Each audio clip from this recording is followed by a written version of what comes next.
La formación reactiva de la histeria retiene con firmeza un objeto determinado y no se eleva al carácter de una predisposición universal del yo.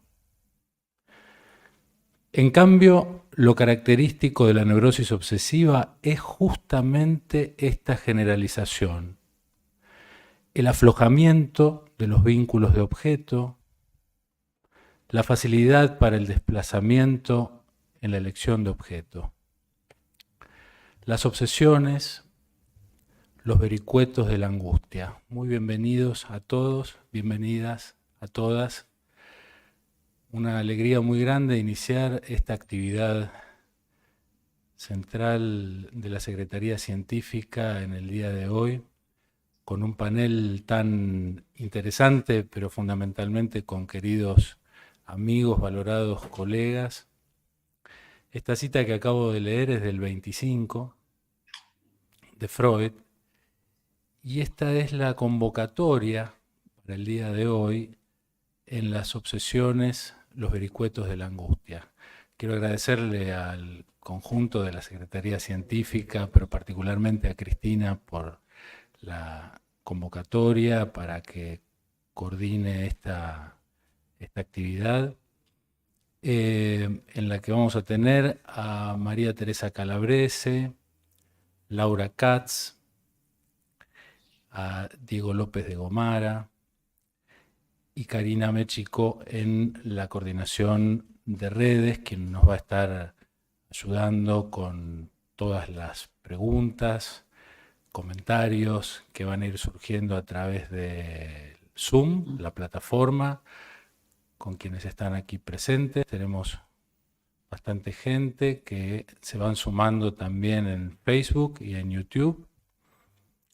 En esta particularidad, forma bimodal con la que estamos manteniendo nuestra actividad en APA, y aprovecho para convocarlos, para entusiasmarlos, para invitarlos a acercarse a la casa, a la institución, hablando justamente de neurosis obsesiva, de obsesiones y dificultades para el contacto. No es sencillo volver a conectarnos y a entrar en contacto en la presencialidad, pero les puedo asegurar que es una experiencia muy interesante volver a este espacio. En la presencialidad aquí en el Salón Butacas estoy con Laura Katz. Hola. Y a través de la plataforma de Zoom, Diego López de Gomara, María Teresa Calabrese y Karina Mechico.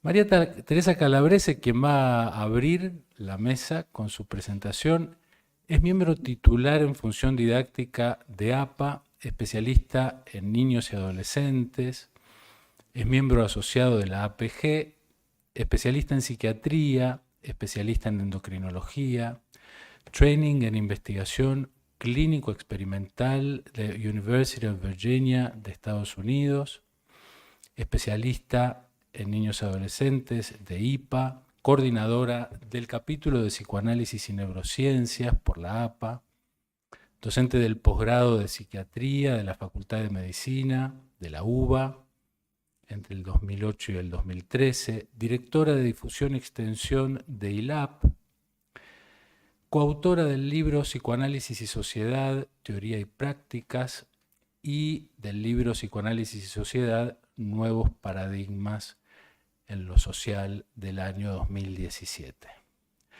María Teresa, muy bienvenida. Adelante, te doy la palabra. Bueno, muchas gracias, Jorge, por la presentación. Quiero agradecer a la Secretaría Científica y especialmente a Cristina, bueno, la oportunidad de estar acá junto a queridos colegas y amigos a la distancia, pero la verdad que no lo siento a la distancia, lo siento esta presencia. Será que uno se acostumbró a esta modalidad. Bueno, y además de participar, bueno, con un tema tan interesante, y esta cita que hizo Jorge, que viene muy al tema, ¿no? Bueno, uno de los primeros escritos de Freud sobre las obsesiones es el trabajo de Obsesiones y Fobias, publicado en 1895, pero escrito un año antes. Allí nos dice que en toda obsesión hay dos cosas: una idea que se impone al enfermo y un estado emotivo asociado, y que éste constituye la cosa principal, ya que persiste inalterado mientras la idea asociada varía. En Acciones obsesivas y prácticas religiosas de 1907, fue la primera aproximación de Freud a la psicología de la religión. Desarrolla en ese trabajo el mecanismo de los síntomas obsesivos, que luego ampliará en El hombre de las ratas y también en Tótem y Tabú. El ceremonial obsesivo consta de pequeñas prácticas que se cumplen de manera idéntica o con variaciones que responden a leyes. Parecen formalidades carentes de significado, pero sin embargo, el paciente es incapaz de omitirla, porque cualquier modificación se castiga con angustia. La carencia es solo aparente, ya que el significado existe, solo que es inconsciente, lo que lo llevó a postular que es una religión privada. Poseen sentido que están al servicio de intereses inconscientes, investidos con afecto y que deriva de las vivencias sexuales infantiles. La compulsión y las prohibiciones están bajo la conciencia inconsciente de culpa. Si bien proviene de sucesos tempranos, las ocasiones recientes la renuevan. En la base de la neurosis obsesiva está la represión pulsional de un componente de la pulsión sexual. Ahora voy a pasar un poquito al tema de angustia en Freud y en Klein. Si bien Freud sostuvo durante muchos años su teoría de que la angustia era libido transmudada, no descargada, no es hasta 1926, en Inhibición, Síntoma y Angustia, en que parece abandonar esta postura, y más aún en la 32 de sus nuevas conferencias de introducción al psicoanálisis de 1933, donde dice que aún en la neurosis de angustia, la génesis de la angustia es una reacción ante una situación traumática. Ya no afirmaremos, dice, que sea la libido misma la que se muda en angustia. En su segunda teoría de la angustia nos dice que es un derivado del temor a la castración. Freud diferencia entre la angustia como descarga automática frente a un trauma, una vivencia de desvalimiento del yo frente a una acumulación de excitación, y la angustia señal, que es la respuesta del yo que anuncia la cercanía de una situación traumática. Dice que si bien los peligros cambian a lo largo de la vida, su carácter común tiene que ver con la separación o pérdida del objeto amado o la pérdida de su amor. Describió como situaciones de peligro prototípica la del nacimiento por la indefensión del ser humano, la de la pérdida de objeto, la de la pérdida de amor del objeto, la de castración, la de culpa ante el superyo y finalmente la de autodestrucción proveniente del masoquismo. Estas últimas derivan de la pulsión de muerte. No obstante, valorizó la angustia de castración como central. Para Klein, su teoría no está centrada tanto en las pulsiones, sino más bien en la angustia y sus vicisitudes, e introduce el concepto de posiciones, en la cual interrelaciona la angustia y sus defensas. Si bien la describe para el primer año de vida, están presentes durante todo el desarrollo de la vida. La angustia no proviene del temor a la castración, no es derivada del complejo de Edipo, sino que desciende del instinto de muerte. Deviene de la lucha entre el instinto de vida y las pulsiones de muerte no ligada, que no ha podido ser proyectada a objetos externos. La parte del instinto de muerte que permanece en el psiquismo y no pudo ser expulsada representa un peligro constante y esta amenaza de muerte deriva en angustia. Si bien Klein usaba el término instinto, a esta altura de la teoría psicoanalítica sabemos que se refería al concepto de pulsión. Betty Garma, que fue una discípula de Klein, en Niños en Análisis nos dice que Melanie Klein afirma que niños muy pequeños muestran síntomas de tipo obsesivo muy evidentes y que el verdadero punto de partida de la neurosis obsesiva es el periodo de la vida del estadio anal secundario. Cree que las obsesiones son un intento de curar las condiciones psicóticas y que los mecanismos obsesivos comienzan a entrar en acción muy temprano en la infancia, hacia el final del segundo año. Es parte de su tesis de que el superyo se forma en los estadios más tempranos de la vida del niño, siendo sentidos por el yo como ansiedad, y luego, a medida que el estadio anal sádico primario termina, como sentimiento de culpa. La neurosis obsesiva sería entonces un medio de modificar las situaciones primarias de ansiedad, y que el severo superyo que figura en ella no es otro que el superyo terrorífico y no alterado correspondiente a los primeros estadios del desarrollo del niño. Nos acerca más a una comprensión del problema de por qué el superyo sería en realidad tan severo en estas neurosis. Así como para Freud el motor de la vida psíquica es la libido, para Klein lo sería el efecto de angustia. Ahora voy a presentar un material clínico de François Dolto, de un niño de 8 años, porque me parece un material paradigmático de estos tiempos que nos tocan vivir, con esta pandemia que lleva ya más de 2 años y no sabemos aún cuándo va a terminar, que se ha comparado con una guerra contra un enemigo invisible, al punto que el próximo congreso de IPA lleva por título La mente en la línea del fuego.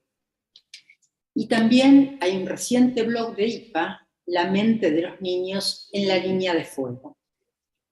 A todo esto hay que agregarle las migraciones forzosas, la guerra tradicional en el viejo continente, donde se renuevan las antiguas prácticas que creíamos perimidas. Por otra parte, se trata de un material publicado que en estos tiempos de presentaciones online, bueno, conviene resguardar la confidencialidad de los pacientes. Gilles es llevado a la consulta a causa de una enuresis y cuyo síntoma principal era su extremada inestabilidad y la imposibilidad para permanecer quieto en un mismo sitio, lo que hoy en día muy probablemente recibiría el diagnóstico de TDAH o ADH, depende de si en inglés y en español, y la medicación correspondiente. Esto hacía que él era tolerado con mucha dificultad por su familia y la escuela. Cuando estaba en sesión no dejaba de mirar para todos los rincones. Sus ojos inquietos nunca paraban, solo cuando dibujaba. Y en cuanto terminaba, volvía a mirar para todos lados. Como con el tratamiento había mejorado mucho y su enuresis había cesado, Dolto y el niño habían acordado poner fin a su tratamiento. En la última sesión, Gilles le dice: ahora ya puedo decir dónde está el peligro. Dolto le responde: ¿por qué te marchas? Sí. Acudiendo a sus dibujos, le explica entonces que los ángulos salientes y los entrantes, los ángulos de las paredes y los muebles, eran fantasmatizados por él como lanzando flechas. Las bisectrices de los ángulos eran portadoras de flechas, y el problema estaba en que, si él llegaba a hallarse en el cruce de 3 flechas, en su intersección, corría el riesgo de ser atravesado y de morir ahí mismo. Antes del tratamiento, ese peligro se hallaba por todas partes. Después, solo en el consultorio del analista. Decidieron entonces continuar algunas sesiones más, lo que permitió comprender que esta obsesión de los ángulos mortíferos estaba enlazada al significante inglés. Este niño, oriundo de París, tenía 3 años cuando se produjo la evacuación de 1940. En esa ocasión se accidentó con su familia en el coche conducido por su padre mientras se dirigían al refugio. Poco tiempo después estuvo a punto de ahogarse cuando se soltó de su padre a orillas del mar cuando éste estaba enseñándole a nadar. Tuvieron que hacerle respiración artificial en ese momento. El psicoanálisis volvía a ser presente unos sucesos olvidados por todos, pero cuya exactitud los padres, asombrados de su memoria, iban confirmando. A partir de estos sucesos, Gilles ya no soportó ninguna separación de su madre. Estaba siempre pegado a ella, constantemente metido en sus faldas. Así fue que un día se hallaba en el interior de una cabina telefónica con su madre, mientras ésta mantenía una dramática conversación con su hermano, donde éste le decía que se marchaba a Inglaterra para unirse a las filas de De Gaulle. Para la madre fue una experiencia cargada de angustia. Quería mucho a su hermano y éste iba a correr graves riesgos en la guerra. Pero a la vez le asaltó el temor de que su hijo, que había escuchado la conversación, repitiera su contenido, ya que debían volver a las zonas ocupadas. Fue en la sesión prevista por ambos como la última, cuando todos estos elementos ignorados y totalmente olvidados por los padres pudieron surgir. Así quedó al descubierto la manera en que este niño, tan angustiado, había sido erotizado hasta incluso en la olfacción, bajo las faldas de su madre, de su olor a angustia, mientras ella hablaba con su padrino, a quien él adoraba, al percibir la emoción que esta situación causaba a su madre. Al salir de la cabina telefónica, la madre creyó preferible no decir una palabra a su hijo de cuánto habían hablado ella y su hermano, esperando que este niño de 3 años no hubiese comprendido nada. Este episodio había dejado en él las palabras inglés, Inglaterra, como significantes de grandes emociones y de peligro, tanto para el cuerpo como para lo dicho que se debe callar, en una época en que, a causa de los 2 incidentes sucesivos con el padre, el accidente del coche y el riesgo de ahogarse, el ideal del yo había efectuado una regresión hacia su madre, única imagen adulta de seguridad protectora, y hacia una pérdida secundaria de continencia esfinteriana. Este intenso momento en la historia de un niño en vías de organización edípica, amenazado por los 2 hombres de su madre, el padre y el tío materno, había quedado enquistado con la forma de la amenaza procedente de las bisectrices de los ángulos, los cuales estaban armados con flechas vectoras perseguidoras.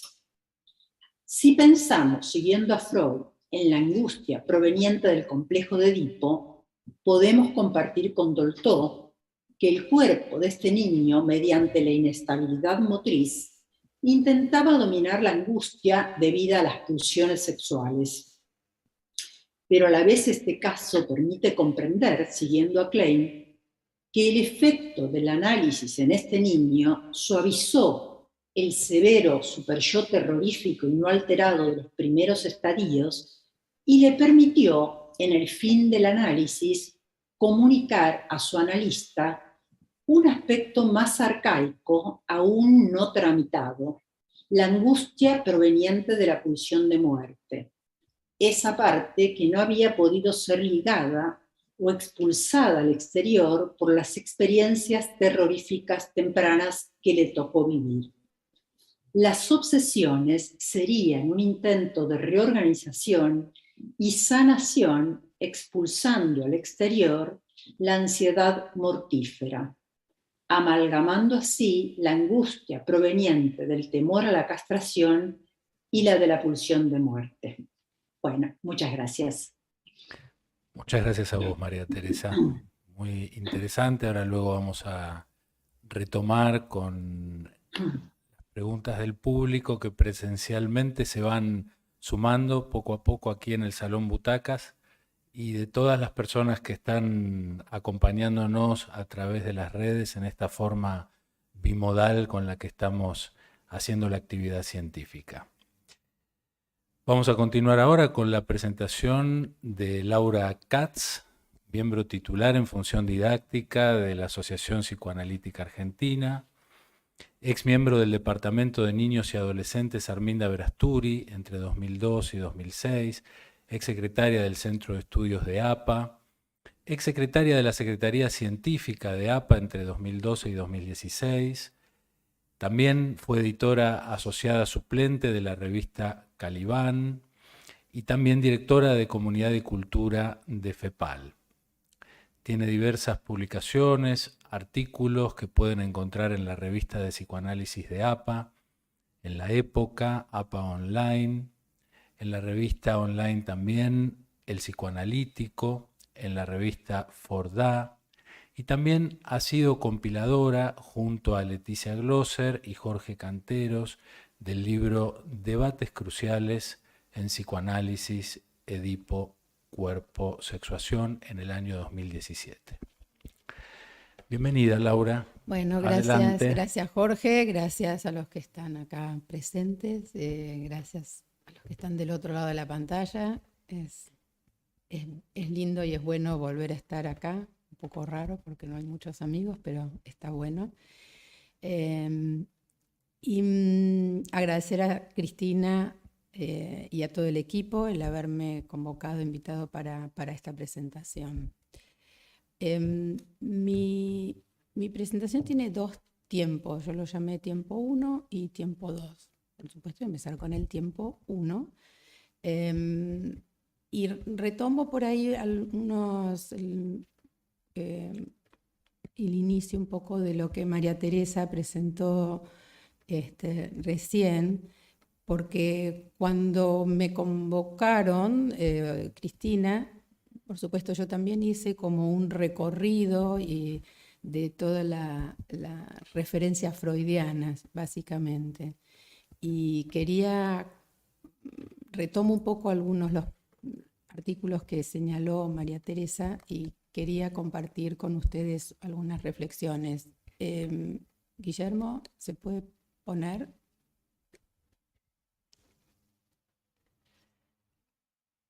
Ok. Este es el recorrido. Como ven, empieza en 1894 con neuropsicosis de defensa, 1895, obsesiones y fobias. Primero aparece en francés con ese título, después aparece otro trabajo en alemán con el título Mecanismos de las representaciones compulsivas y fobias. 1896, nuevas puntualizaciones sobre neuropsicosis de defensa. 1907, acciones obsesivas y prácticas religiosas. 1908, carácter y erotismo anal. 1909, a propósito de un caso de neurosis obsesiva, el historial recontraconocido del hombre de las ratas. 1912-1913, Tótem y Tabú. 1913, la predisposición a la neurosis obsesiva. 1916, lecciones 16 a 19, lecciones introductorias, especialmente la 17, que es el sentido de los síntomas. 1917 también es otro trabajo sobre las transposiciones de las pulsiones, en particular del erotismo anal. Finalmente, voy a mencionar que también lo refirió María Teresa, 1926, inhibición, síntoma y angustia. Este recorrido todos los conocemos, ya lo vemos y lo hemos leído bastante. En este último, Freud prosigue con la hipótesis que había construido sobre la neurosis obsesiva, me refiero a inhibición, síntoma y angustia, que se vio obligado a transformar una serie de nociones de su teoría para ponerlas de acuerdo con una cantidad de cambios que fueron surgiendo, especialmente a partir de Más allá del principio del placer. Es allí donde Freud llega a poner en un lugar central a la castración, como refirió María Teresa, a la angustia de castración, y la consecuencia de esto es lo que vamos a ver en Inhibición, síntoma y angustia, donde Freud propone que la cuestión central en las distintas estructuras neuróticas, histeria, obsesión y en las fobias, es la castración y la angustia de castración. A partir de este recorrido podemos dar cuenta que no podemos reducir el desarrollo sobre las neurosis obsesivas al historial del hombre de las ratas o a Tótem y Tabú. Vimos cómo ya en 1896, en Nuevas Observaciones, ya Freud disponía de un complejo sistema conceptual para dar cuenta de los mecanismos de la neurosis obsesiva y así, como lo llamó en ese texto, cito, esencia y mecanismo de la neurosis obsesiva. Como vemos, la concepción freudiana de las neurosis obsesivas es muy extenso, como vimos en el pasaje de los slides, va de 1894 a 1926. Si arriesgo una lectura arqueológica genealógica, concepto que le debemos a Michel Foucault, podemos advertir que las modificaciones relacionadas con los virajes conceptuales que Freud iba introduciendo eran consecuencia directa de su progresiva práctica clínica y sus consecuentes desarrollos teóricos. Lo que me interesa recalcar en este recorrido está lejos de presentar un desarrollo lineal, histórico y tradicional, sino cada artículo que mencioné propone desvíos, giros y aportes diferentes respecto a la neurosis obsesiva. Esta manera me permite atrapar una palabra que es las discontinuidades que a Freud se le iba presentando en la clínica. Destacar para mí este modo de recorrer, entre comillas lo pongo, la historia de las neurosis obsesivas, es absolutamente psicoanalítica. Bueno, después de esta introducción, me voy a detener en uno de los textos, que es Acciones obsesivas y prácticas religiosas, que aparece en la lista, 1907. Voy a dar algunos puntos. El objetivo principal de este texto está presente en el título y es la comparación entre la neurosis obsesiva y la religión, entre los ceremoniales obsesivos y los ceremoniales religiosos. Parte de la afirmación, Freud, de que la analogía entre los actos obsesivos y los ceremoniales religiosos y prácticas religiosas no es una analogía superficial solamente, sino que conforman lo que él dice, cito, una unidad clínica. Sigue la cita. Las personas que realizan actos obsesivos o que desarrollan ceremoniales pertenecen junto con aquellas que sufren de representaciones o impulsos obsesivos a una unidad clínica especial, como dije, habitualmente con el nombre llamado neurosis obsesiva. Hacia el final del texto presenta a la neurosis obsesiva como una religión privada, o bien dice que la religión es una neurosis obsesiva colectiva, relación que no sería contingente, sino estructural. Propone alguna hipótesis metodológica que podría establecerse entre el acto obsesivo y la angustia, aunque vemos que esto es un tema que lo va a desarrollar más adelante. No establece ninguna hipótesis metapsicológica a esta altura acerca de la relación entre acto obsesivo y angustia y describe y verifica algo que él observa, que cuando se interrumpe el acto, surge la angustia y cuando se lo lleva a cabo, desaparece. El ceremonial comienza entonces como una acción de defensa o de aseguramiento como una medida protectora. Cito, El ceremonial neurótico consiste en pequeños manejos, adiciones, restricciones, arreglos puestos en práctica, siempre en la misma forma o con modificaciones regulares en la ejecución de determinados actos de la vida cotidiana. Tales manejos nos producen la impresión de meras formalidades y nos parecen faltos de toda significación. Así aparecen también a los ojos del enfermo, el cual se muestra, sin embargo, incapaz de suspender su ejecución, pues toda infracción del ceremonial es castigada con una angustia intolerable que le obliga en el acto a rectificar o a desarrollarlo al pie de la letra. La insoportable angustia lo fuerza al sujeto a reparar lo omitido. También plantea ciertas diferencias entre los ceremoniales religiosos y los ceremoniales obsesivos. Como dije anteriormente, destaca el carácter colectivo de las ceremonias religiosas, a diferencia de los ceremoniales obsesivos que se realizan en soledad o privados. Otro aspecto a destacar es que los detalles del ceremonial religioso tienen un sentido y una significación simbólica. En cambio, los ceremoniales obsesivos aparecen como faltos de toda significación. Aunque después de la interpretación de los sueños, los ceremoniales obsesivos pueden ser interpretables, ya sea porque tienen un registro simbólico típico, o sea, en función de la historia singular de ese sujeto. Dentro del tiempo 1 que yo mencioné, este recorrido vamos a ponerlo escena 1. Y ahora voy a introducir la escena 2 del tiempo 1. El haberme detenido en el texto freudiano me permite abrir la escena 2, que tiene como título La otra cara de las obsesiones. Para dar comienzo a este momento del texto, voy a leer como acápite un texto de una escritora argentina contemporánea, muy buena, la recomiendo, Gabriela Cabezón Cámara,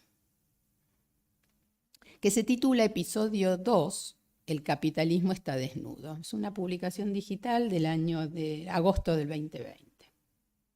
Y dice así: tregua, digo, y voy a descolgar las remeras que voy a tener que volver a lavar mañana. Me digo también, y con la técnica del jabón blanco y el sol, porque la lavandina matará al corona, pero algunas manchas de mis remeras ni siquiera las arañó.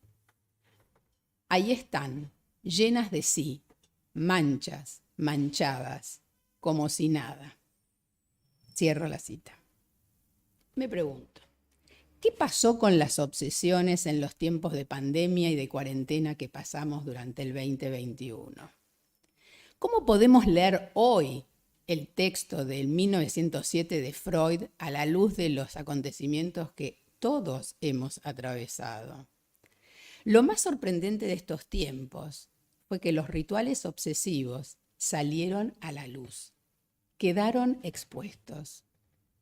Hay un artículo de un colega, Eduardo Müller, publicado en la revista Topía en agosto del 2020, que tiene como título La coartada o la condena, que dice en relación a este tema: desde la ciencia y no desde la religión se nos impuso como ley seguir una serie de rituales que nos cuidarían del maldito coronavirus. Los epidemiólogos e infectólogos enviaban mensajes proponiendo una serie de rituales que eran indispensables, que se debían cumplir.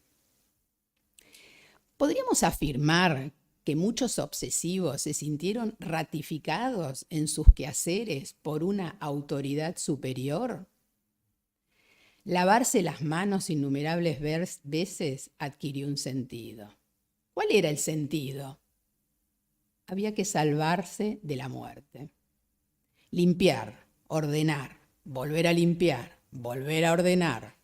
Ahora sí se sabía el porqué y el para qué.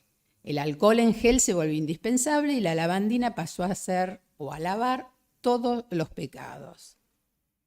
¿Podríamos decir, me pregunto, que surgieron nuevos orgullos obsesivos? Si habíamos hecho la distinción al principio, haciendo el recorrido histórico a partir del texto de Freud que presenté en relación a lo público y lo privado, en tiempos de pandemia, esta distinción desapareció. Todo devino público. El secreto y la vergüenza ni se asomó. La consigna neurótica pasó a coincidir con el cuidado del otro, del semejante.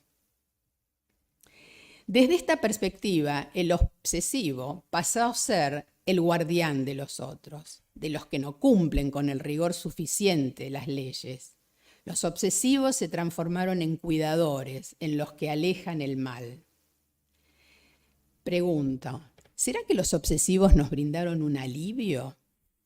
¿O todos nos volvimos obsesivos? También comenzamos a escuchar estos nuevos orgullos obsesivos en el consultorio, con relatos en donde se ponía énfasis en las horas que emplearon en limpiar, ordenar, o describían con lujo de detalles todos los movimientos que hacían y hacíamos cuando entrábamos y entraban a sus casas al volver del supermercado. Los zapatos afuera, luego de limpiarlos, desvestirse, lavar inmediatamente la ropa, desinfectar cada objeto del changuito, bañarse, y todo por el bien y contra la muerte. El miedo a la muerte estaba constantemente acechando nuestras cabezas. La tendencia a controlar el miedo a través de los rituales fue en aumento y nuestra vida cotidiana sufrió una sustancial alteración. No podíamos enfrentarnos a la tiranía de los rituales. Todos pasamos a ser, de alguna manera, dependientes de la neurosis obsesiva. Ahora bien, hay preguntas a esta altura que me resultan inevitables.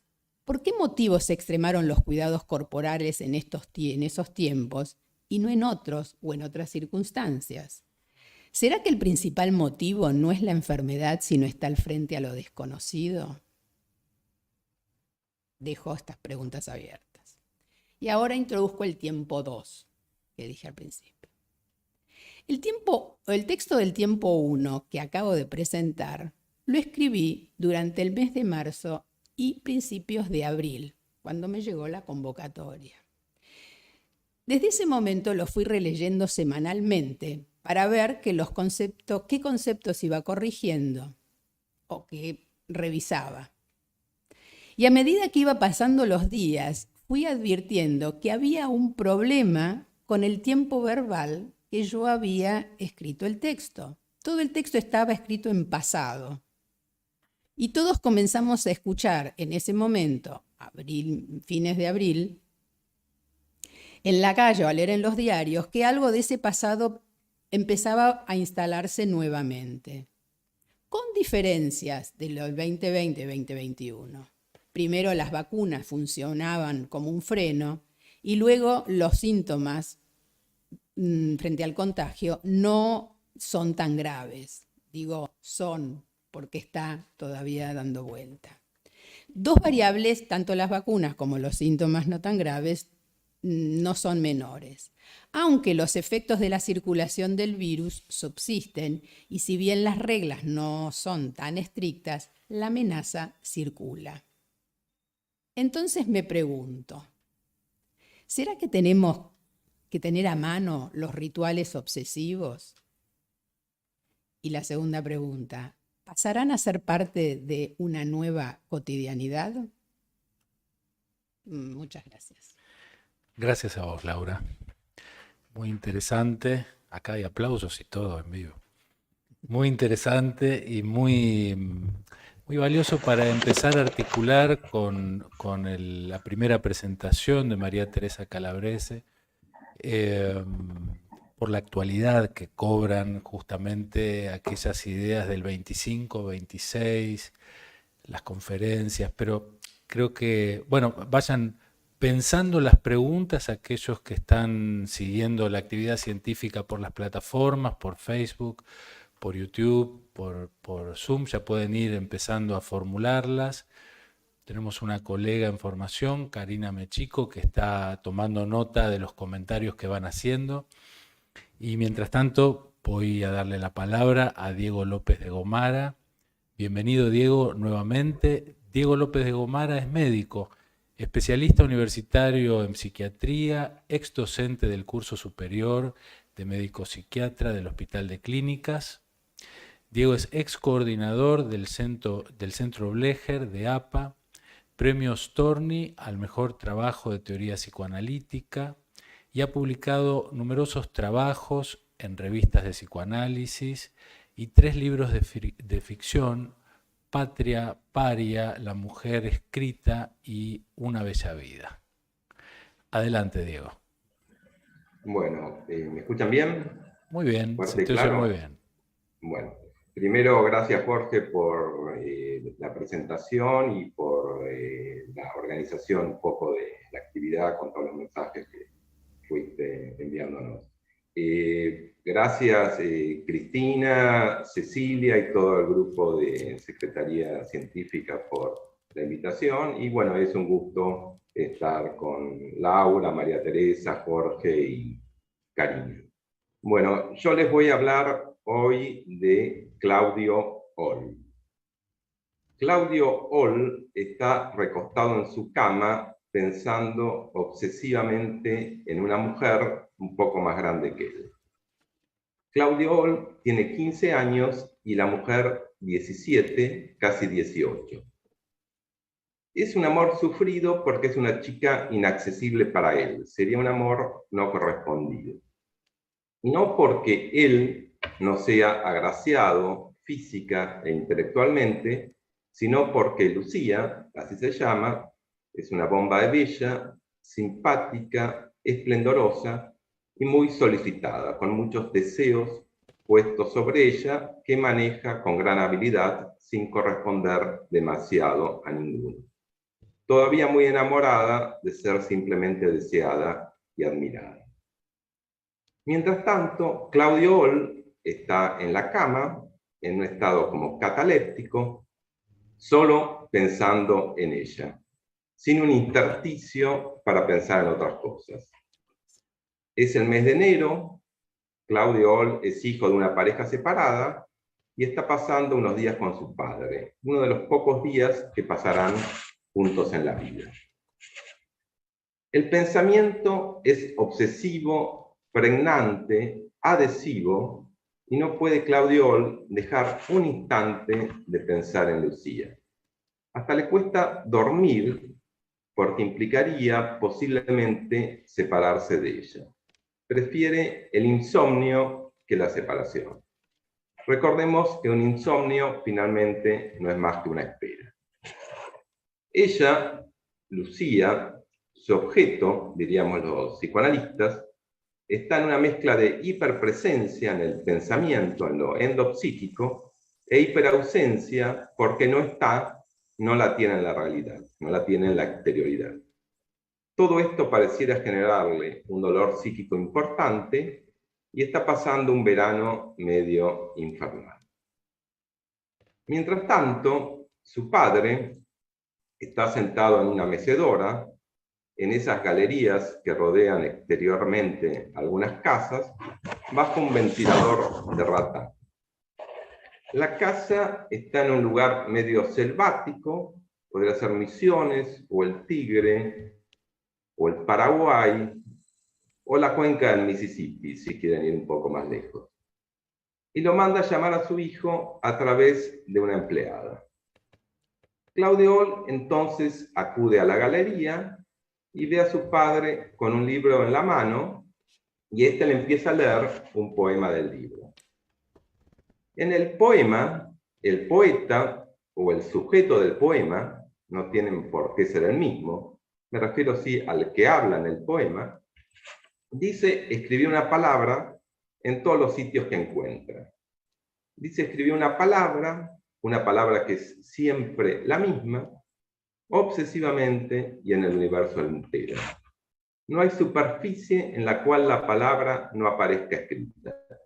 No se dice cuál es la palabra, solo se dice que se la escribe.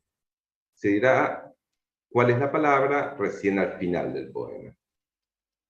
El poeta o el sujeto del poema dice escribir la palabra, por ejemplo, en sus cuadernos de escolar, en la frente de sus amigos, en la vitrina de las sorpresas, en los labios displicentes, en los refugios destruidos, en los faros sin luz, en el eco de la infancia y en la esperanza sin recuerdo, entre muchos otros lugares.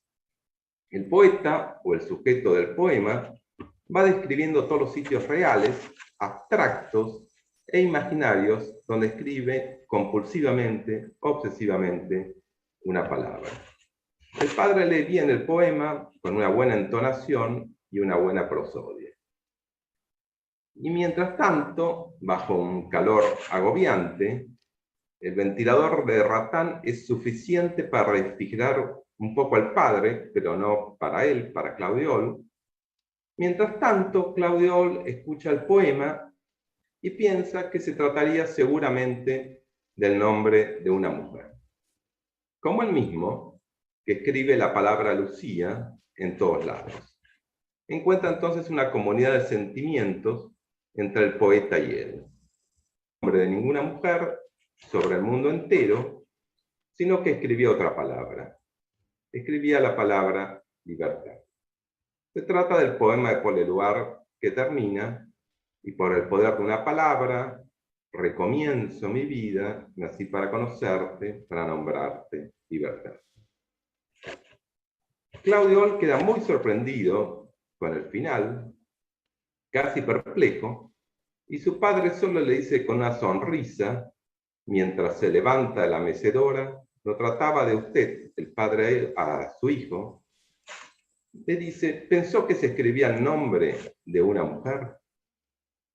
Fin de la escena. Escena que Claudiol olvida y que cae bajo una represión. Sopla el tiempo, pasan 30 años y Claudiol, con 45 años ahora, llega al consultorio de un psicoanalista. Había pasado antes por el consultorio de un terapeuta cognitivo-conductual, pero eso solo había sido tiempo perdido, o no, quizás tiempo preparatorio para llegar después a un análisis. Le cuenta Claudiol al psicoanalista, en la primera entrevista, aclaro que para mí la primera entrevista es siempre una primera sesión, le cuenta que estaba desolado, muy desdichado y terriblemente enamorado de una mujer. En ese orden. Que se llama Luz. Ya no Lucía, sino Luz. 30 años después. Luz vivía en otro país, era una mujer casada, con hijos pequeños, y que le había dicho que solo podrían mantener un amor prohibido y esporádico en algún que otro viaje. Si bien a muchos hombres esta propuesta le podría parecer muy pertinente y atractiva, era una solución que a Claudiol no le generaba ninguna paz mental, y casi no la podía aceptar. Se sentía en carne viva y no podía pensar en otra cosa, estando afectado incluso seriamente su trabajo. Un trabajo de mucha importancia por temas de confidencialidad, no voy a decir cuál. Claudiol estaba tan tomado por esta situación que ante la pregunta, al final de la primera entrevista, sobre si soñaba, pregunta que trata de derivar el objeto de la obsesión ya a otra cosa, a otra escena, quitarle fuerza ontológica. No es eso, debe ser otra cosa. Claudiol, bueno, responde que no, que hace muchos años que no registra su sueño. Pero acude con un sueño a la segunda sesión. El sueño es escueto. Sueña que viaja a Turquía, nada más. La deriva asociativa de este sueño sí es muy literaria. Claudiol es un hombre muy culto, muy leído, y en su deriva asociativa habla de Mehmet III, un sultán del Imperio Otomano que mandó a matar a la preferida de su harén porque lo tenía muy conquistado. y quería sacársela ingenuamente de su cabeza. Ingenuamente. El biógrafo veneciano de Mehmet III, un renacentista muy genial, es el que usa la palabra ingenuamente como diciendo o entreviendo que una cosa es el objeto externo de la obsesión y otra cosa es el interno, y por más que eliminemos el objeto exterior de la obsesión, sigue funcionando el interior. Esta historia la cuenta Proust en Los Caminos de Swann, y de ahí la conocía Claudio Ohl. Y Claudio Ohl le cuenta esta historia a su psicoanalista para decirle, o al menos así lo entiende su psicoanalista, que para no devenir él mismo ni un femicida ni un ingenuo, podría llegar incluso a quitarse la vida. Destruir no el objeto externo, pero sí el objeto interno, obsesionante, insoportable, matándose. En algún punto, todo suicida es víctima de una sinécdoque, de tomar la parte por el todo. Eso hay que mostrárselo siempre a un paciente, a un posible suicida. Pero la parte, el objeto obsesionante, era muy invasivo en Claudio Ohl, era casi su totalidad. Durante 2 años, el psicoanálisis de Claudio Ohl adquiere una lógica de las 1001 noches. La lógica es contar para no morir. Claudio Ohl va al psicoanalista 4 veces por semana, a veces 5, para darle un lugar a la palabra, para traer sueños, para generar transferencias, para que el objeto obsesionante, encarnado inicialmente en luz, luego tendrá otras encarnaduras, no lo destruya para entretenerlo, para alejarlo. Como hace Sherezade en Las 1001 noches, hacen Claudio Ohl y su analista. Así es un poco la tarea analítica. El objeto obsesionante por momentos está en silencio, como en los cuentos quizás de Lovecraft o en el cine de Tarkovsky, pero siempre está ahí, acechante, aunque se hable de otra cosa, no se habla más que de él. Ya termino y digo que, bueno, finalmente un día, durante el 3er año de análisis, Claudio Ohl ve salir del consultorio de su analista, antes de entrar a él, una paciente con la revista Hablar de Poesía en sus manos. Y allí, ante esa visión, recuerda la escena reprimida durante 33 años de la lectura del poema de Paul Eluard en la voz de su padre, que les relaté al comienzo. Ese recuerdo fue para él y para el análisis un trouvaille, un encuentro extraordinario, una joya que le permitió una salida. Bueno, voy a dejar acá. Muchas gracias, Diego. Muy bueno, muy interesante. Muy linda esa articulación. Vamos a empezar ahora a ir tomando las preguntas que han ido surgiendo en el Zoom, pero también para quienes están aquí presencialmente, si es que hubiera algún comentario, pregunta. Karina. Sí, bueno, buenos días. Son numerosos los saludos, los comentarios. Les acerco alguno de ellos. Luis Vázquez plantea: todo síntoma neurótico, obsesivo o histérico tiene como función evitar la angustia. Es ella la que lleva la verdad. Los síntomas mencionados son meras formas para eludir la verdad que revela.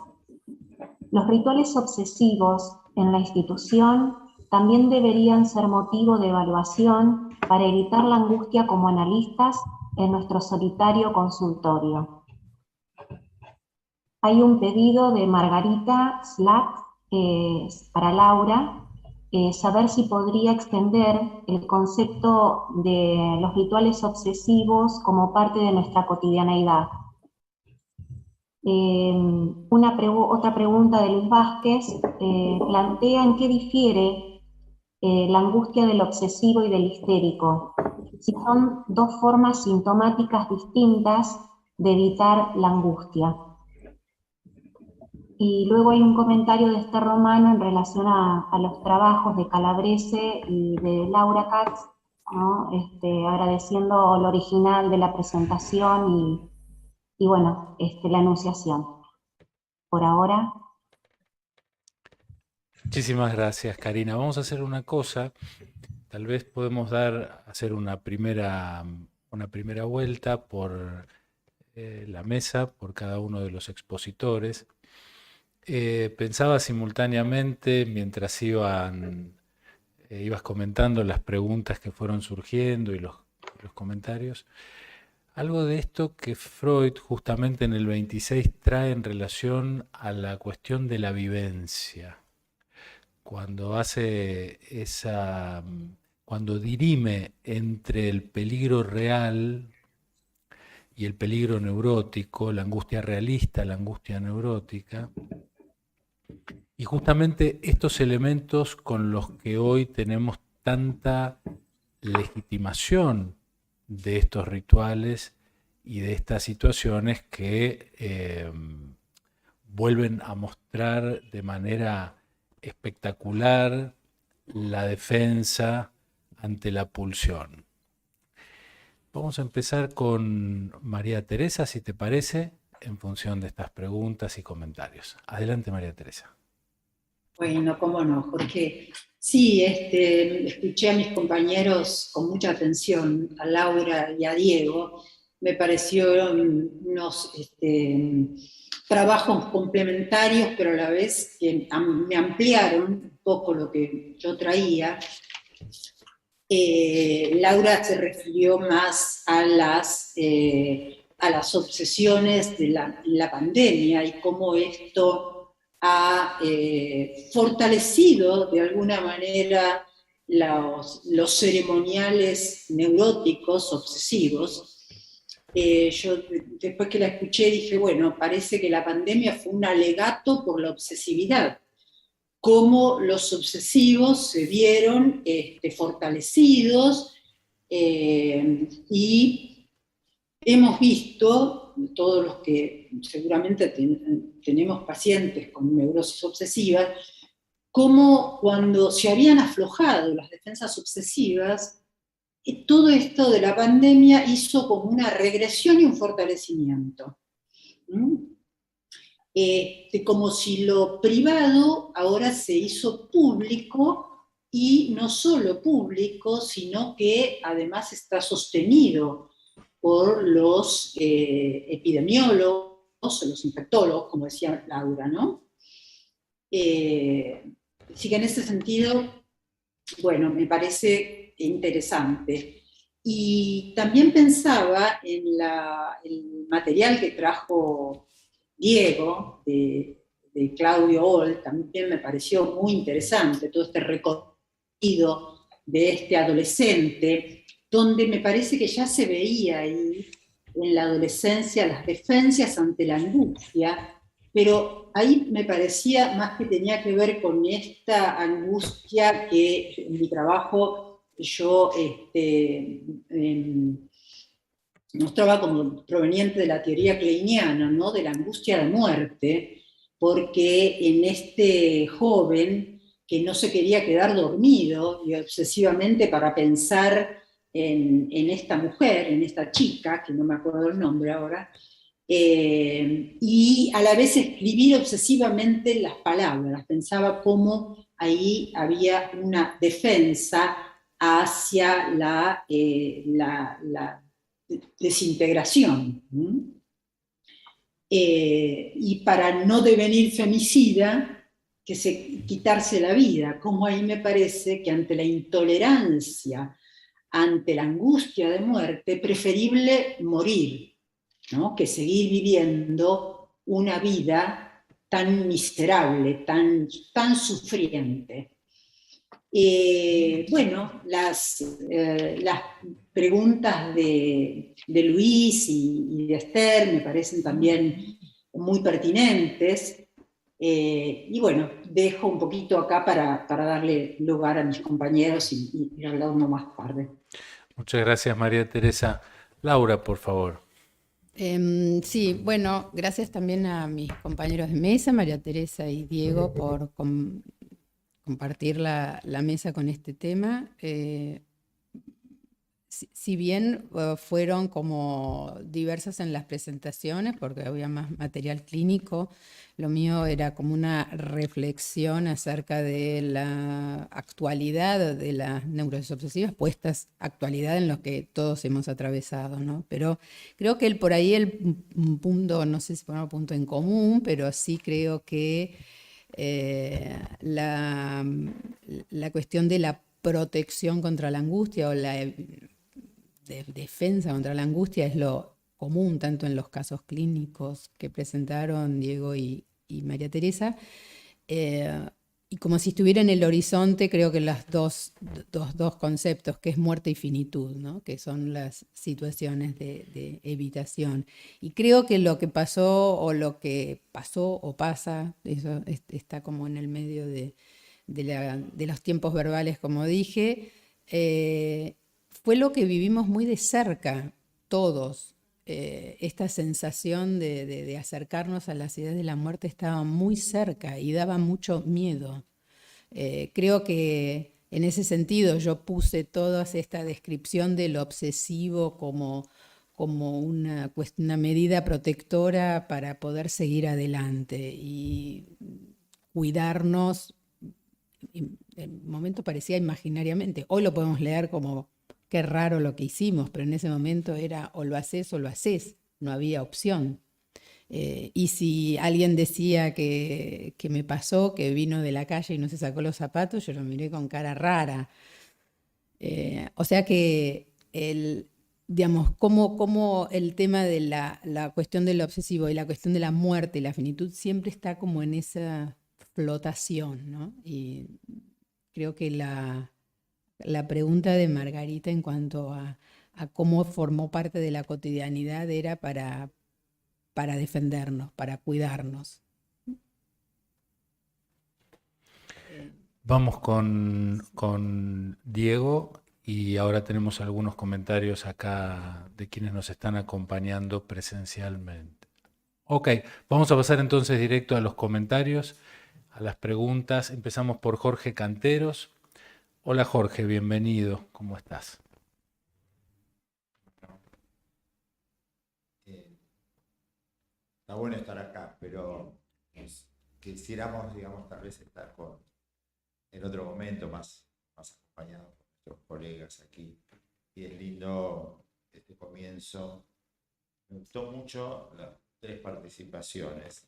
O sea que no tengo tanto para decir, sino quería más bien felicitar. Me parecieron muy, muy buenas cada una de las expresiones. Lo clínico que traía María Teresa, lo de Laura, lo de nuestro amigo.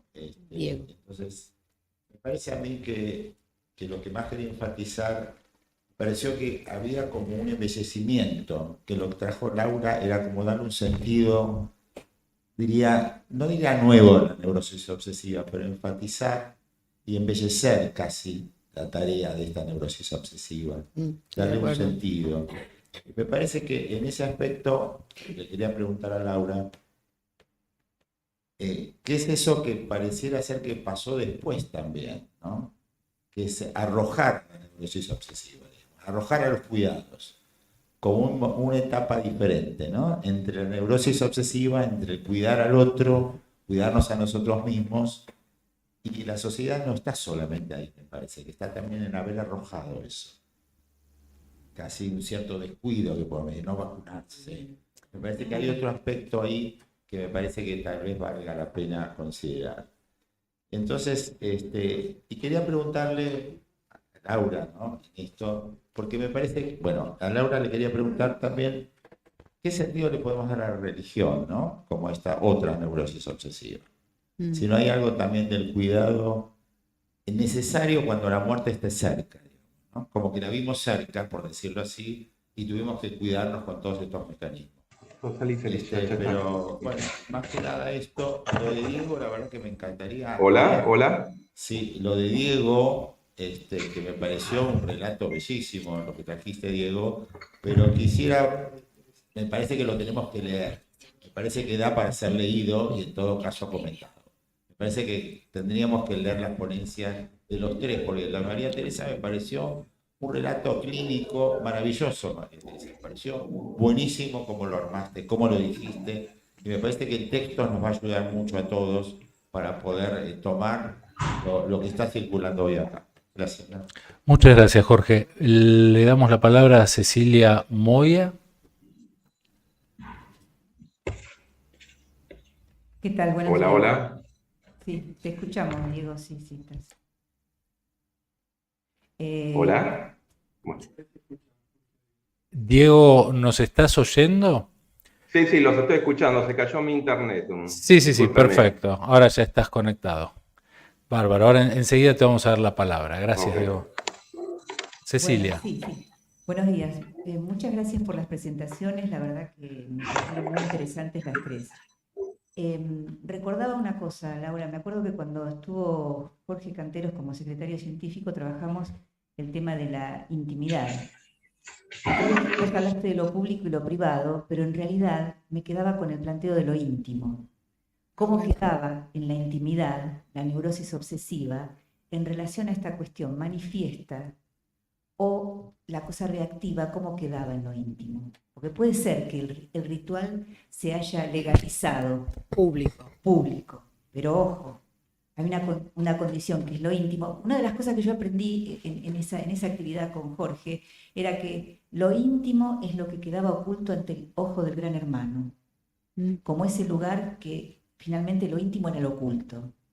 Y me parecía que lo reactivo quedaba ahí oculto. Esa es una puntuación que quiero hacer, ¿no? Frente a todo este ruido y a esta legalización de la ritualización, quedaba lo íntimo como para seguir inquietándonos.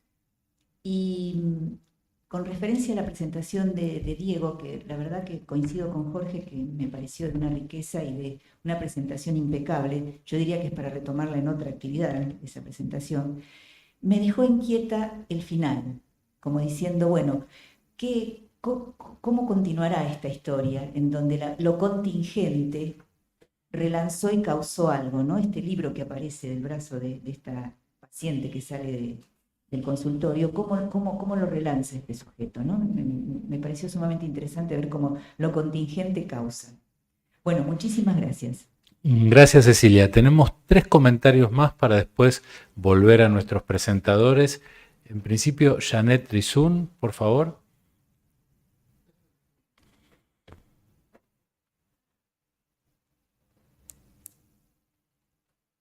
Bueno, hay muchas cosas para plantear, ¿no? Por un lado, los 3 panelistas hicieron excelentes presentaciones, como decía Jorge y Cecilia, donde hay como un recorte de lo clínico. En María Teresa, una guerra. En Laura, una pandemia. En Diego, que es escritor, aparte psicoanalista, muy buen escritor, aparece un relato de una catástrofe privada, ¿no? Y me parece que ahí aparece una dimensión que lo más breve posible la tiro como una pregunta, porque realmente escucharla a Laura y a Diego a uno lo dispara, lo lleva, lo hace navegar por las múltiples aristas y pliegues de este tema, ¿no? Y este tema del desamparo, que está formulado, presentado, escenificado en Teresa con una guerra de la época que, no sé, me perdí, a lo mejor me estoy ubicando mal, de la Segunda Guerra Mundial.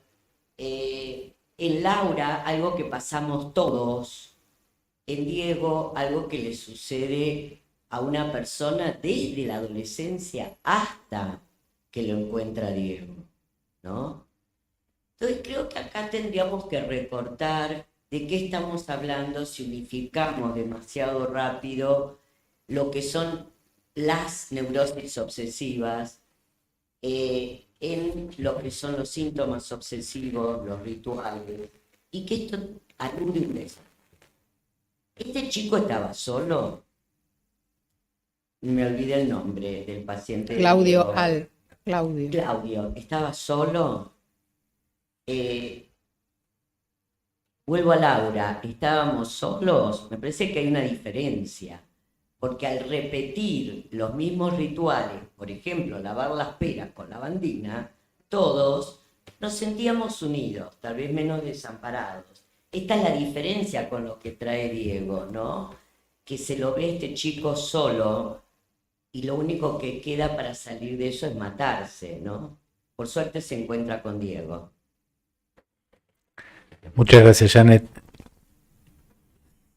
Mauricio Zulián. Adelante, Mauricio. Bueno, buenos días. Gracias a todos los que hicieron posible que podamos empezar a estar acá, más allá de si terminó o no terminó la pandemia. Y quería poner sobre la mesa otra situación de la angustia, porque estamos pensando hasta ahora la angustia en relación a lo que sería el peligro o las defensas. Y me interesaba poder también pensar algo de esto que es la otra vertiente de la angustia, que es ante la realización del deseo, ante la posibilidad de realizar un deseo, ¿cierto? El objeto. Que me parece que en el obsesivo está muy ahí presente, ¿no? Esta otra forma de angustia. Y entonces me hacía algo a manera de asociación libre, material que trajo Diego, porque uno podría pensar, bueno, uno de los deseos podría ser, entre comillas, ir más allá del padre, ¿no? En caso de que esto pudiera expresarse en forma de deseo. Y me parece que ahí hay un padre que engaña, ¿no? Porque dice, pensaste que era el nombre de una mujer, y libertad es el nombre de una mujer, ¿no? Porque, digamos, de entrada se presupone, ¿no? Que esto no tiene que ver con el objeto de amor de un obsesivo, ¿no? Entonces se me hacía esta ecuación, ¿no? Mujer, para Lacan, objeto el hombre, libertad, ¿no? Como lo imposible, ¿no? Como lo imposible desde el psicoanálisis y también desde Hannah Arendt, por ejemplo, ¿no? Entonces, mujer, libertad, objeto, ¿no? Objeto del fantasma del obsesivo, objeto del temor del obsesivo, ¿no? En relación a lo que podríamos pensar toda la cuestión de la castración de la mujer frente a la idea del obsesivo, ir más allá del padre. Cómo el padre ofrece versiones para tramitar todo esto, ¿no? Me parece que todo esto nos abre un juego, digamos, a pensar, ¿no? A la clínica del objetivo en sus particularidades, obviamente. Pero bueno, me interesaba esta versión introducida, ¿no? Muchas gracias, Mauricio. Tenemos una intervención de Alicia Kilner desde Zoom. Alicia, ¿la querés enunciar vos? Tenés el micrófono apagado.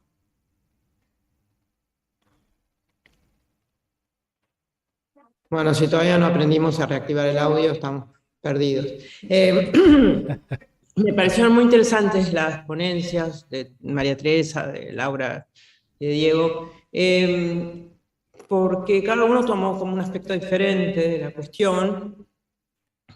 Laura hizo como una especie de arqueología, como dijo ella, y eso me disparó esta pregunta, que es ¿cuántos ángulos posibles tiene la neurosis obsesiva, ¿no? ¿Cómo uno la puede leer desde la cuestión anal? No lo mencionaron mucho, pero para Freud era como central la cuestión anal, y cómo eso se relaciona con la cuestión de la muerte. Bueno, Laura lo toma por el lado de la pandemia y Diego lo toma por el lado de esto de el sultán que tiene que destruir el objeto que ama, que me parece que es la posición obsesiva por excelencia, ¿no? Si no puedo destruir el objeto que amo, entonces me mato, algo así.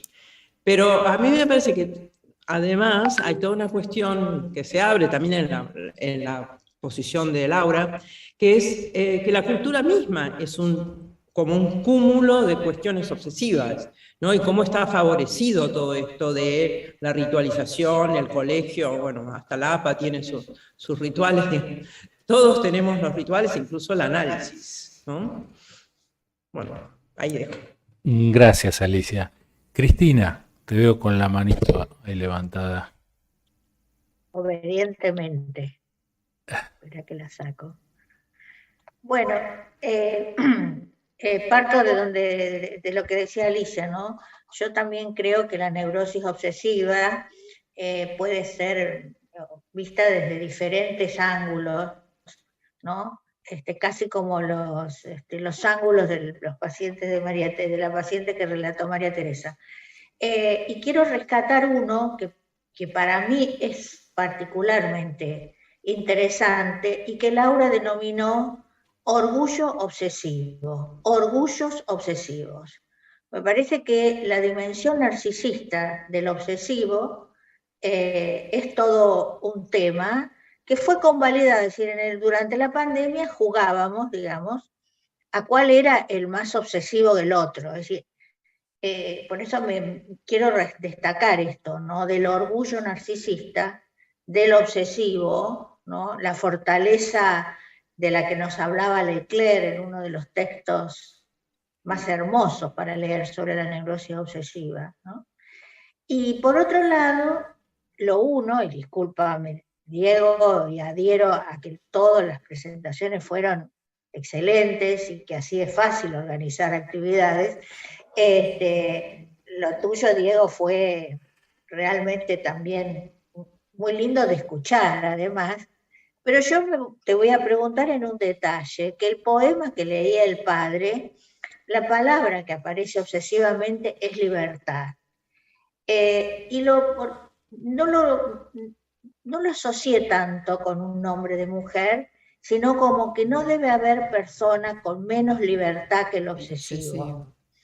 Es realmente, ya sea pública o privada, realmente es escuchar el relato de un obsesivo que no puede mover algo porque no puede después dejar de hacerlo, pero no sé si esa fue la intención que estuvo tu texto, por el cual también te felicito y les agradezco a los tres las presentaciones.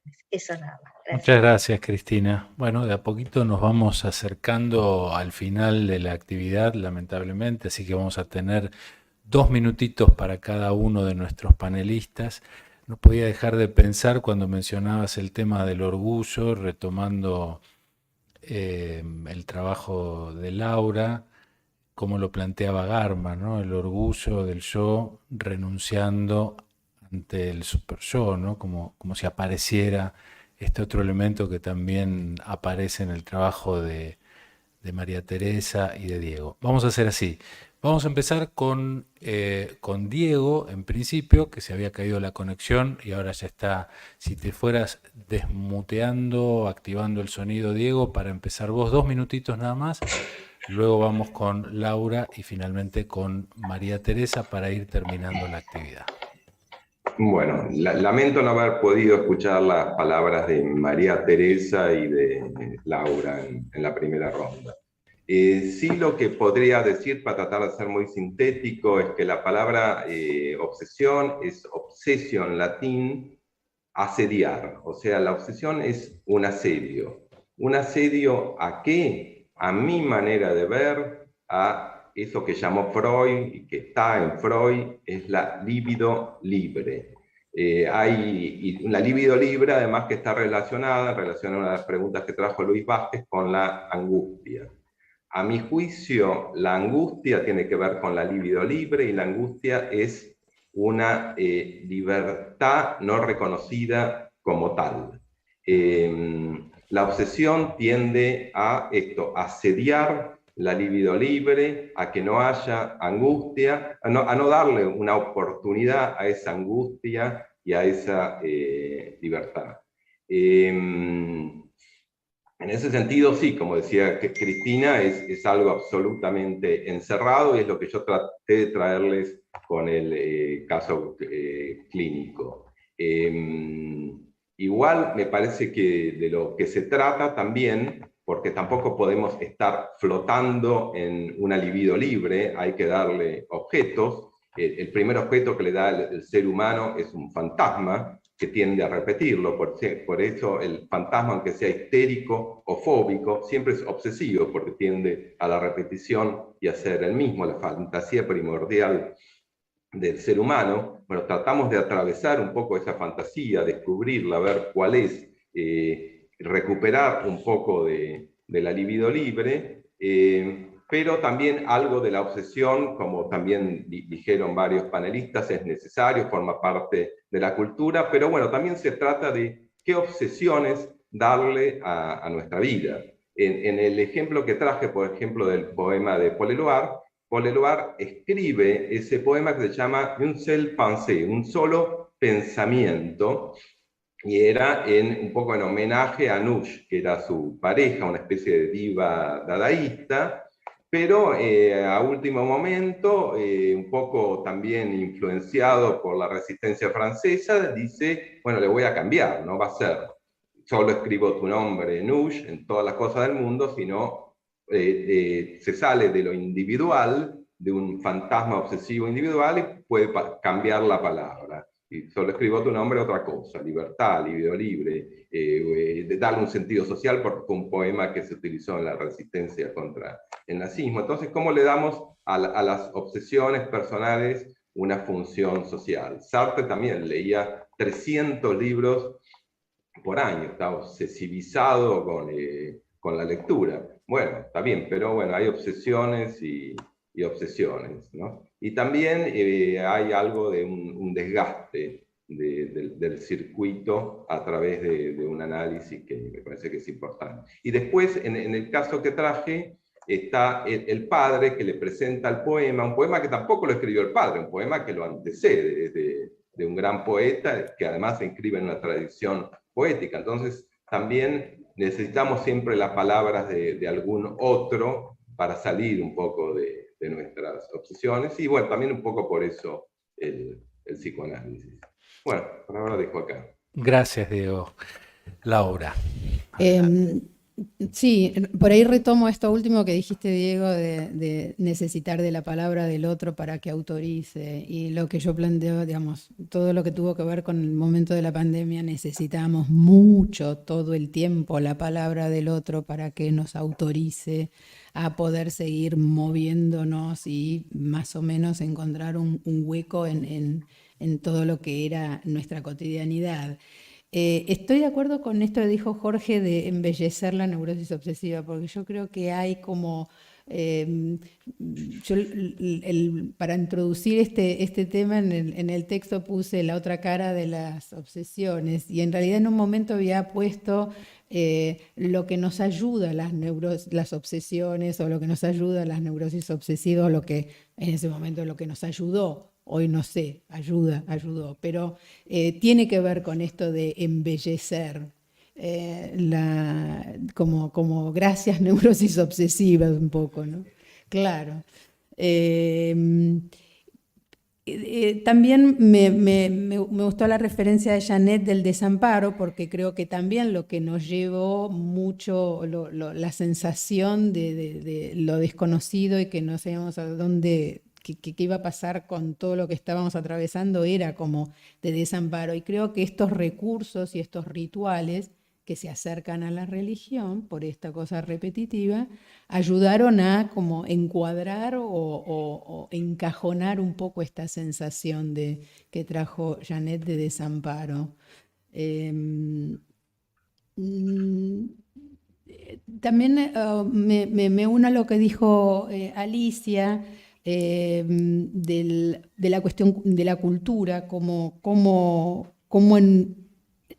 así como dijo, Sartre leía un montón de libros y uno dice, ay, qué bueno, pero como una cosa obsesiva, pero uno dice, bueno, lee libros, está bien, ¿no? Como que hay ciertos rituales que están como legitimados o como valorizados, ¿no? Y también en ese sentido, como decía Alicia, bueno, los rituales en la formación, en la asociación, como bueno, hay que seguir esos formatos.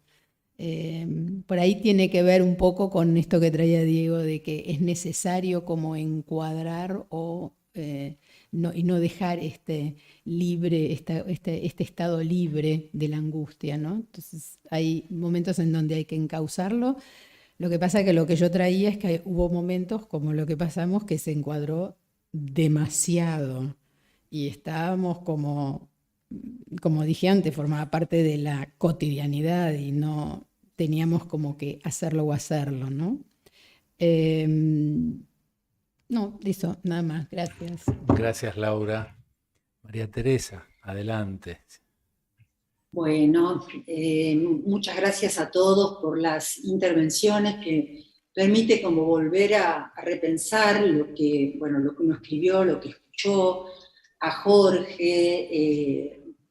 que me hizo pensar esto de la religión privada cuando se hace universal, Cecilia, con esto de la intimidad entre lo público y lo privado, que me parece que la pandemia hizo que, esto que es privado se haga público. La intervención de Janet también quería tomar esto del desamparo, que me hizo pensar, cómo viven los niños. Por eso al releer este material de François Dolto, de que sí, efectivamente es un niño situado en la Segunda Guerra Mundial, y me hizo pensar un poco, el temor a la guerra, el fantasma de la Segunda Guerra Mundial, que vuelve a aparecer ahora con esta guerra que empezó hace unos 3 meses ya, entre Ucrania y Rusia, y que parece que se puede extender en cualquier momento y ser una tercera guerra mundial, y el desamparo que sufren los niños, que son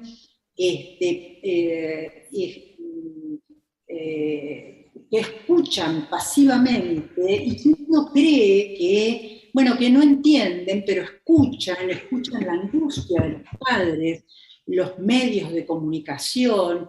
Por eso me pareció que este material de Dolto apuntaba mucho a eso. Y pensaba que, los puntos de que la pandemia, la guerra, trajo mucho una regresión a los puntos de fijación primitivos de, esta indefensión del ser humano ante la angustia del nacimiento, ¿no? Que nos vuelve como a esos puntos de fijación. La participación de Alicia con los rituales, y lo de Cristina, me pareció muy interesante esto de la dimensión narcisista, el narcisismo como un baluarte, y que sí, yo estoy de acuerdo en que el obsesivo no tiene nada de libertad. El obsesivo está preso de sus obsesiones, porque ahí habría que diferenciar entre la obsesión y el cuidado, esto que tomó Laura. El obsesivo lejos está de cuidarse, digamos, repite y repite algo de lo que está preso y no puede salir, justamente para evitar la angustia de castración, la angustia de la pulsión de muerte, que todo esto, estos hechos de la realidad que estaba nombrando, vuelven a ser presentes. Y que la obsesión sería, en todo caso, un intento de curación. Creo que es todo. Muchas gracias, María Teresa. Muchas gracias a todos, a todas quienes han estado participando presencialmente, quienes se han animado a venir, y vuelvo a estimularlos para que se acerquen a APA, volviendo en una mañana en que estuvimos hablando de la indefensión, de la pandemia, de los terrores, la castración, las defensas obsesivas. No puedo menos que acordarme una vez más de aquellas palabras en 1914 de Freud con sus hijos en el frente ante el horror de la Gran Guerra, cuando dice: lo construiremos todos de nuevo, tal vez sobre bases más sólidas y aún más duraderamente. Muchas gracias nuevamente y hasta la próxima. Gracias. Gracias.